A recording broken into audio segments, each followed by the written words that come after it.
Hello, hello. Welcome if you are new, welcome back if you are not. We're back at the house today and a ton has been done. We took a look upstairs at the loft and pretty much the shell is built. All the timbers are up, everything is in place, the beams are where they need to be. It looks so good. I'll talk you through that in a bit more detail later on, but safe to say we were very impressed with how much the builders have done in such a short space of time.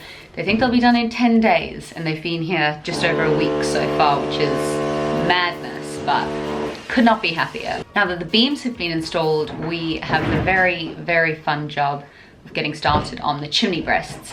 I've spoken to you before about our plans to take out all the chimney breasts, apart from the one in the lounge. That's now been done, and it's time to kick off with removing the chimney breasts. A very dirty, a very dusty, but the final horrible job to do before we can give this house a massive clean.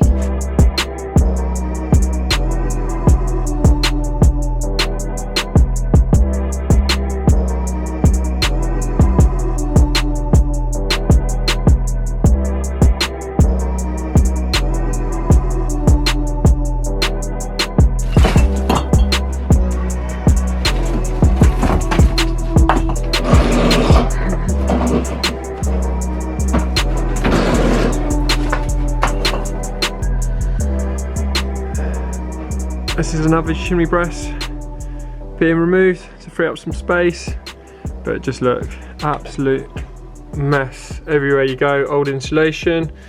Gonna try to use some of this old insulation to kind of soundproof some of the ceiling. But yeah, it's pretty bad. And there's the old chimney flute. Kind of is up there. We've got a beam to support the chimney. Goes into there. So we somehow need to move this so that the chute is in there and then it goes all the way up to the first story, so leaning on the scaffolding. How we're gonna do that, I have no idea, but we're gonna give it our best shot.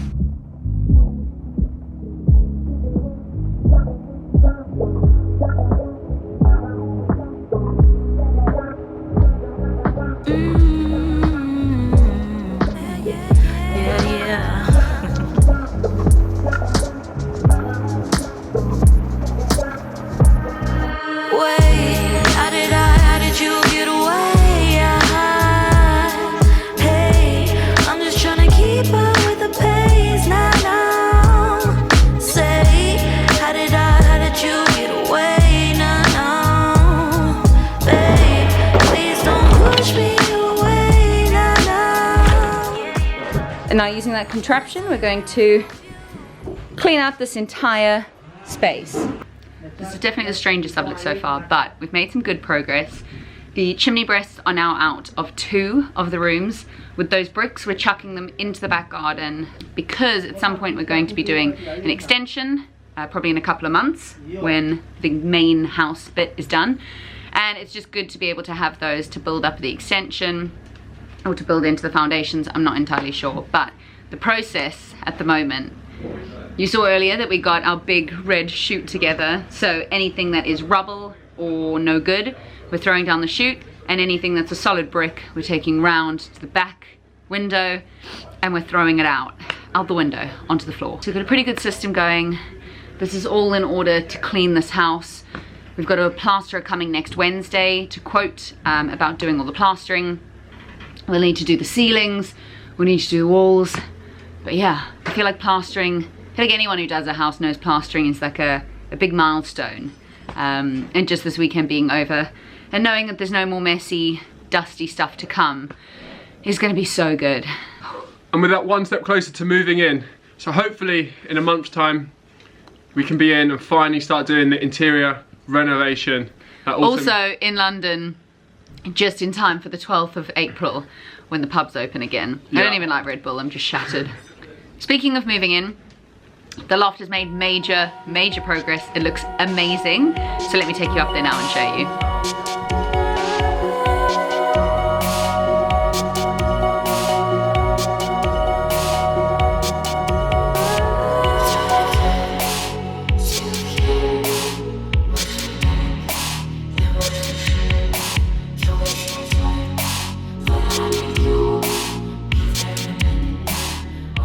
You can see the wall is now gone. It was pretty easy this time. I feel like maybe this is the thing with house renovations. The first time you do it, it's really hard and complicated. And after that, you get the swing of things, maybe. But when we did downstairs, it definitely took longer. But perhaps because we were thinking through everything. And we had the rubble chute this time. We had the rubble. I think that was the key thing. We had the rubble chute. So if you're doing a renovation, we got the rubble chute with the scaffolding Not the skip. and not with the skip. So maybe find out if you don't have scaffolding, if you can rent a chute from them to put on your upstairs window. I would recommend that. Although, if you can, just don't remove walls inside your house. But I quite like the open plan now. So what I was thinking of is obviously COVID at the moment. We're all working from home. Having this entire section as a kind of open plan study area.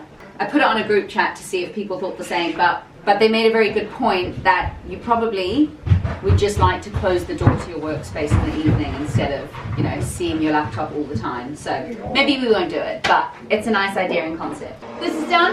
That's getting cleaned up. We've made some really good progress.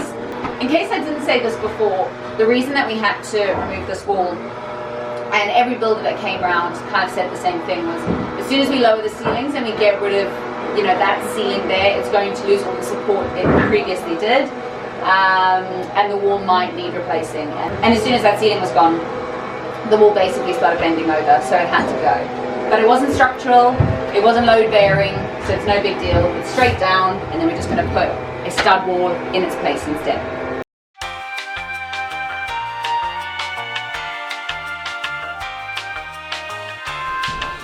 So in order to remove this chimney breast in the bathroom, we have to remove the radiator first. So Martin is going to talk you through what we're going to do here. So I make sure I turn off both valves, fully closed. The other valve hasn't got a knob on it, so I've used a pair of pliers to shut it off completely. That enables all the water in the radiator to stay in the radiator, so we don't lose that. And hopefully when I undo this nut, only a little bit of water will come out, so I've got a towel down here, something to collect any other water that comes out. And let's see how much water comes out. So we may flood our house, fingers crossed. We won't flood our house, Tom. So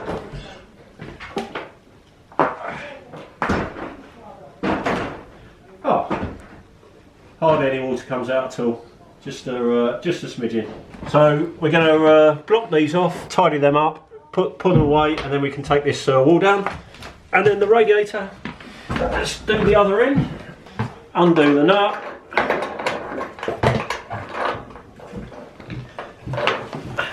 catch any water, none in the pipe.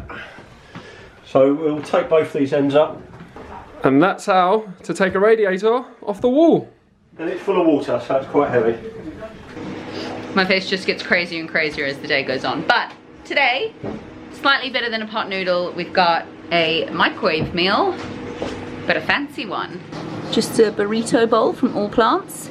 There's barbecue jackfruit, Tex-Mex rice, refried beans, etc. Looks so good. You just put it in this very old microwave for 16 minutes, and you got lunch. While that warms up, we've got some pretty exciting news. The tree in the back of the garden is gone.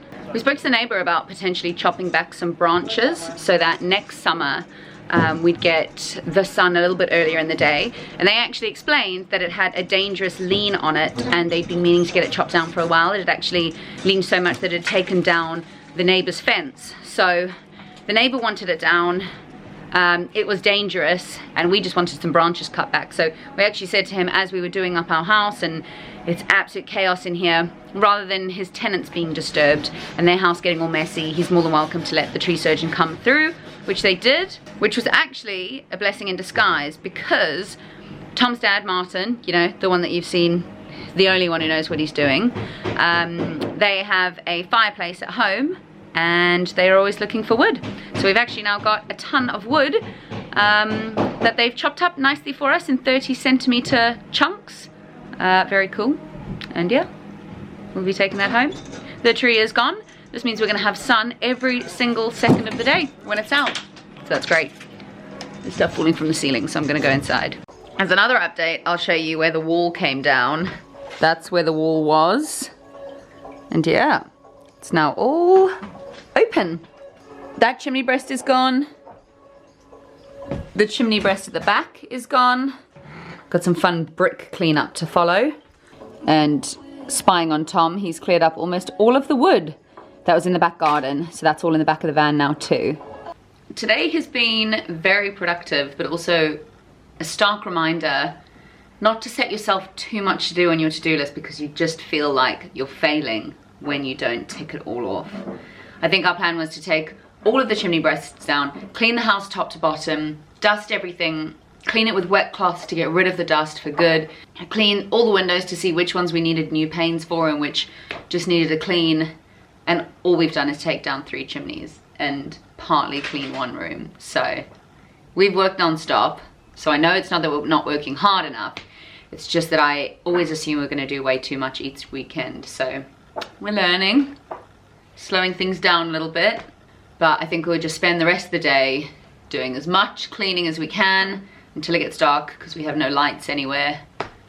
Probably get a good dinner tonight, be in bed by 10, and then be back tomorrow morning to finish the garden and finish cleaning. But I feel like good stuff's been done. The loft definitely helps lift spirits. It feels like so much is happening. We've got like a whole new, I don't know if you can see that, just slapping my jumper. Ugh, I've got dust in my mouth now. Anyway, the loft makes it feel like work's, you know, really going. Having a new story is great. We can obviously see our bedroom area start to come together, which is really nice. And it's also comforting to know that once that last chimney breast in the downstairs dining room is gone, that will be us done for the dirty stuff. Then it's getting the ceilings in, getting the plaster in, etc. So that's definitely nice to know. Feeling like pretty soon we won't be living in a filth pit anymore is quite nice. Not living, working in a filth pit anymore will be quite nice. And then we can start living here as soon as the plaster has been in, or as soon as we've kind of got the dirty carpets out and a place where we'll only be doing decoration based stuff from there. So timeline's looking like mid-April. Whether that happens or not, you'll find out soon. But yeah, as I said, get back to cleaning until it gets dark. Probably got 2.5 hours left. Been here since 9 in the morning. I've got dust in my eyes. It's a journey. And with the building work, Martin gets to take all of this home to put on his fire. He's probably got 10 years of supply though right now. You're unloading it, not me. Hello, it is Sunday. We're back at the house. It's cold today. We've got to dig up the garden. I think the reality of working 5 days a week and working on the house 2 days a week is the novelty's worn off. I think, let's say that. But today's going to be a tiring day. I've got a lovely mark, bruise, I'm not sure, from wearing the goggles non-stop yesterday, which is fun as well. But I'm wasting time on purpose. We need to do the garden. Let's go. So we're just looking at the sort of garden furniture we'd want outside and then taking a look at the dimensions.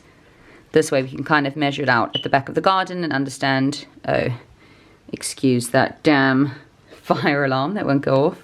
Yeah, sorry, we're measuring the size and then understanding where that would go in the garden and therefore how the veg patch can be worked around it. Okay, so I'm thinking if the sun rises on the east. It goes like this. Yeah. You ideally want probably the sofa this side. Cool. Okay, so. And then no, pizza area can go here. Yeah, that's what I'm thinking.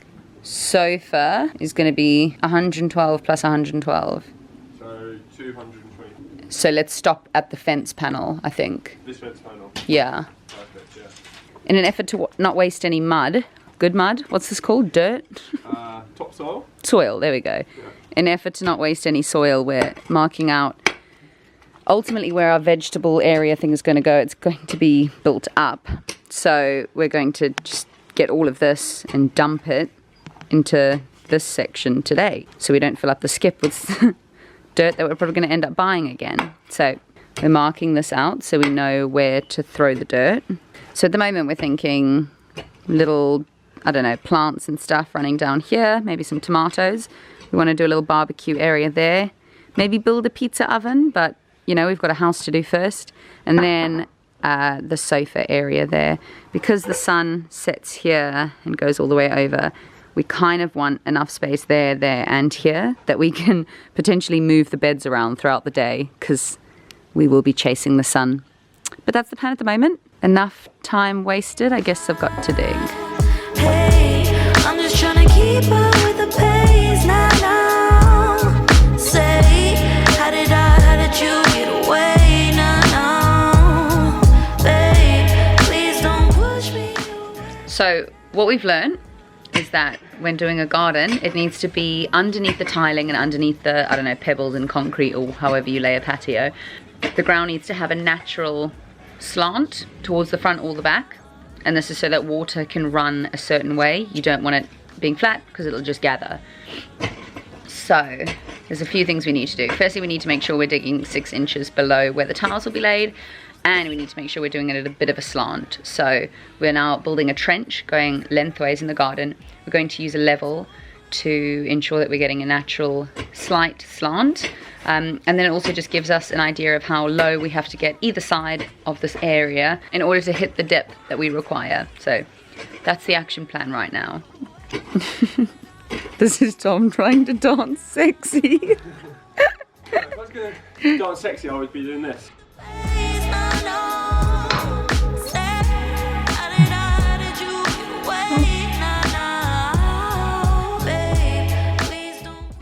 And this is it. Second weekend in the garden. It doesn't look like much, but Skip tells another story. the skip is full. There is a distinct dip in the garden, which is what we needed.